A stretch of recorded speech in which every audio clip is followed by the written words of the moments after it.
అధ్యక్ష ధన్యవాదాలు.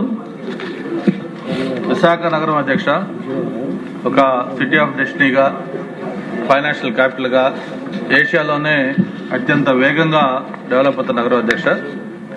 అయితే దానికి ప్రధానంగా ట్రాఫిక్ సమస్య అధ్యక్ష. ఏదైతే కొత్తగా అంతర్జాతీయ విమానాశ్రయం భోగాపురంలో రేపు జూన్ 26న స్టార్ట్ కాబోతా ఉంది. వన్స్ అక్కడ ఎయిర్పోర్ట్ స్టార్ట్ అయిన తర్వాత నగరానికి పబ్లిక్ సంబంధించిన ట్రాఫిక్ అయితే ఒక సీరియస్ ఇష్యూ కాబోతుంది అధ్యక్ష. దానికి ప్రధానంగా ఒకటి మెట్రో, 2 కోస్టల్ కారిడారు, 3వది ఫ్లైఓవర్స్. ఇట్లా 3 రకాలుగా ఆ ట్రాఫిక్ అడ్రస్ చేయడం కోసం గతంలో ప్లాన్ చేయడం జరిగింది.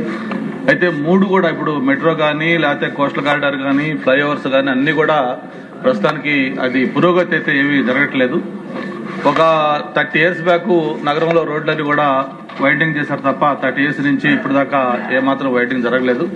అప్పుడు వెహికల్స్ కానీ, అప్పుడు పాపులేషన్ కానీ, ఇప్పుడున్న పాపులేషన్ కానీ, ఇప్పుడున్న వెహికల్స్ కానీ చూసుకుంటే అది కనీసం ఒక 4-5 times పెరిగింది.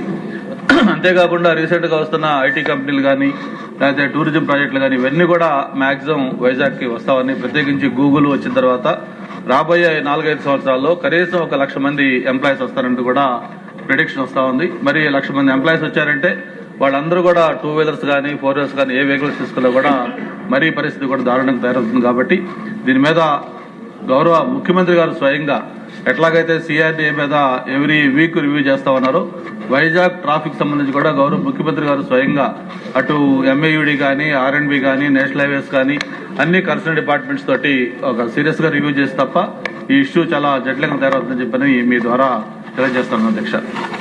కానా శ్రీనివాస్.